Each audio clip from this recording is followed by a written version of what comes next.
ಬನ್ನಿ ಬನ್ನಿ ಬನ್ನಿ ಎಲ್ಲಿಂದ ಬಂದು ಸರ್ ತಾವು? ನಾವು ಬಾಗಲಕೋಟೆಯಿಂದ ಬಂದಿರೋದು ಸರ್. ಏನು ವರ್ಕ್ ಇತ್ತು ಬೆಂಗಳೂರಲ್ಲಿ? ಹಾಂ, ಡಬ್ಬಿಂಗ್ ಇತ್ತು ಸರ್.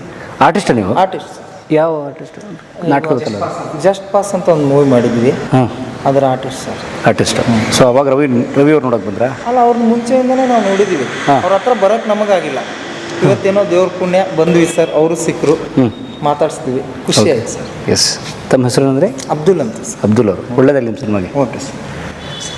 ಏನು ಒಳ್ಳೆ ಗಡ್ಡ ಬಿಟ್ಟಿದ್ದೀರಲ್ಲ ಸರ್. ನಾವು ಒಬ್ಬ ಚಿಕ್ಕ ಕಲಾವಿದರು ಸರ್ನ ನೋಡಿಕೊಂಡು ವಿಲನ್ ಥರ ಮಾಡಬೇಕು ಅಂತ ಆಸೆ ಇಟ್ಕೊಂಡು ವಿಲನ್ ಆಗಬೇಕು ಅಂತ ಬಂದಿರೋ ಇಂಡಸ್ಟ್ರಿಗೆ ಸಿಕ್ಕಿದೆ. ಈಗ ಒಂದು 4-5 ಸಿನಿಮಾಗಳು ಮಾಡ್ತಾ ಇದ್ದೀನಿ. ಈಗ ಡಬ್ಬಿಂಗ್ ಇತ್ತು, ಜಸ್ಟ್ ಪಾಸ್ ಅಂತ ಒಂದು ಮೂವಿ. ಆ ಡಬ್ಬಿಂಗ್ ಮುಗಿಸ್ಕೊಂಡು ಇವರಂದರು ಸರ್ನ ಒಂದು ಸರಿ ಬೀಟ್ ಮಾಡೋಣ. ಜಿಮ್ಮಲ್ಲಿ ಆಲ್ಮೋಸ್ಟ್ ಇರಲ್ಲ, ನಮ್ಮ ಅದೃಷ್ಟಕ್ಕೆ ಸಿಕ್ಕರೆ ಬಂದು ನೋಡಿದ್ರೆ ಇಂಟರ್ವ್ಯೂ ತೊಗೊತಾ ಇದ್ರೆ ನೋಡಿದ್ರೆ ಖುಷಿ ಆಯ್ತು ನನಗೆ. ಒಂದು 10 ನಿಮಿಷ ಕಾಯೋನಿರು, ನೋಡೋಣ, ಮುಗಿದ್ಮೇಲೆ ಹೋಗೋಣ. ಒಂದು ಅರ್ಧ ಗಂಟೆಯಿಂದ ವೆಯ್ಟ್ ಮಾಡಿದ್ವಿ ಸರ್. ಅದಕ್ಕೆ ಕೊನೆಗೆ ಒಂದು ಸರಿ ಮಾತಾಡ್ಸ್ಬಿಡೋಣ ಅಂತ ಇಷ್ಟದಾಯಿತು ಸರ್. ಮಾತಾಡ್ಸೋದು ಯಾವ ತಮ್ಮದು? ನಂದು ಚಿತ್ರದುರ್ಗ ಸರ್, ಸ್ವಂತವರು. ದುರ್ಗದಿಂದ? ಹೌದು. ಎಲ್ಲ ನಾನು ಅವ್ರ ಅಭಿಮಾನಿಗಳು. ನನ್ನ ಅಭಿಮಾನಿ ಯಾರೂ ಬೇಡ, ನಾನು ಅವ್ರ ಅಭಿಮಾನಿ ಆಗ್ಬಿಟ್ಟೆ ಅಷ್ಟೇ. ಇಲ್ಲ, ನಾನು ಯಾರಿಗೆ ಫೋಟೋ ಕೊಡುವಾಗ ಏನು ಮಾಡ್ತೀನಿ ಅಂದರೆ ಎಲ್ಲ ನನ್ನ ಕೈ ನನ್ನ ಮೇಲೆ ಹಾಕ್ಸ್ಕೊತೀನಿ. ಓ, ನೀವು ಕೈ ಹಾಕೋಬಲ್ಲ? ಅದಕ್ಕೆ ಸರ್ ನಿಮ್ಮಲ್ಲಿ ನಾವೇ ಹಾಕ್ಕೊಡೋದು ಎಲ್ಲ ನನಗೆ. ಯಾಕಂದರೆ ನನಗೆ ಎತ್ತರಕ್ಕೆ ಬೆಳೀಲಿ ಅಂತ ಅಷ್ಟೇ. ನಾನು ಅವ್ರಿಗೆ ಚಿಕ್ಕ ಹುಡುಗ ಅಂತ ಅನ್ಕೋತೀನಿ ನಾನು.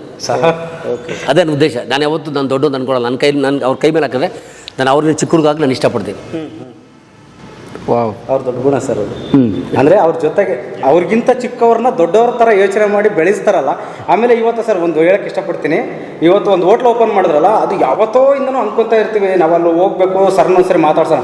ಯಾಕೆಂದರೆ ಇವತ್ತು ಯಾರೋ ಒಬ್ರು ಊಟ ಮಾಡಿಬಿಟ್ಟು ಎಲ್ಲ ಒಂದು ಕಡೆ 50 ರೂಪಾಯಿ ಬಿಲ್ ಕೊಡೋದಿರಲಿ, ಇಲ್ಲಿ 5 ರೂಪಾಯಿನೂ ಕಟ್ಟೋಕ್ಕಾಗಲ್ಲ, ದುಡ್ಡಿಲ್ಲ ನಿನ್ನ ಹತ್ರ ಇಲ್ಲ ಅಂದರೆ ಅನ್ನ ಹಾಕ್ತಾರೆ. ಅನ್ನ ಸರ್ ಹೋಟ್ಲಲ್ಲಿ 5 ರೂಪಾಯಿ ದುಡ್ಡಿಲ್ಲ ಅಂದ್ರೆ ನೀನು ಹೊಟ್ಟೆ ತುಂಬ ಅನ್ನ ಊಟ ಮಾಡ್ಕೊಂಡು ಹೋಗ್ಬೋದು.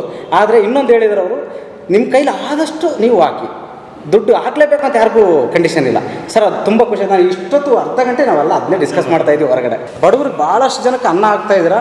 ನಿಜವಾಗ್ಲೂ ನೀವು ಇವತ್ತೇ ನಮ್ಮಂಥವ್ರನ್ನ ಇಲ್ಲಿರೋರನ್ನ ಹಿಂಗೆ ಹಾಕ್ಸಿದ್ರಲ್ಲ ಸರ್, ಅದು ನಿಮ್ಮ ಬೆಳವಣಿಗೆ, ನಮ್ಮ ಬೆಳವಣಿಗೆ ಸರ್. ತುಂಬ ಖುಷಿ ಆಯ್ತು. ನಿಮ್ಮನ್ನ ಅಂದರೆ ಭಾಳಷ್ಟು ಸರಿ ಮೀಟ್ ಆಗಿದ್ದೀನಿ ಸರ್, ಆದರೆ ಎಲ್ಲಿ ಈ ಥರ ಮಾತಾಡೋಕ್ಕಾಗಿಲ್ಲ ನಿಮ್ಮ ಕೈ. ಜಸ್ಟ್ ಒಂದು ಕೈ ಈ ಥರ ಹಗ್ ಮಾಡಿ ಹೋಗಿದ್ದೀನಿ ಅಷ್ಟೇ. ಬಂದಿದ್ದೀನಿ ಇಲ್ಲಿ ನಿಮ್ಮ ಹತ್ರ ಒಂದು 2-3 ಸಲ. ಆಯ್ತು, ಎಲ್ಲ ಒಳ್ಳೇದಾಗಲಿ, ಒಳ್ಳೇದಾಗಲಿ. ಆಮೇಲೆ ದುಡ್ಡಿರೋರು ಊಟ ಮಾಡಲಿ ಸರ್. ಅವ್ರ ಕೈಯಿಂದ ಎಷ್ಟಾಗುತ್ತೆ ಅಷ್ಟು ಹಾಕಿ, ಹಂಗೆ ತಿಂದು ಹೋಗೋದು ಬೇಡ. ಅದು 4 ಜನಕ್ಕೆ ಮತ್ತೆ ಹೆಲ್ಪ್ ಆಗುತ್ತೆ. ನಾಗರಬಾವಿಲಿ ಒಂದು ಅನ್ನಪೂರ್ಣ ಮೆಸ್ ಅಂತ ಇದೆ. ನಿಜವಾಗ್ಲೂ ಇವತ್ತು ರಾಜ್ಯದಲ್ಲಿ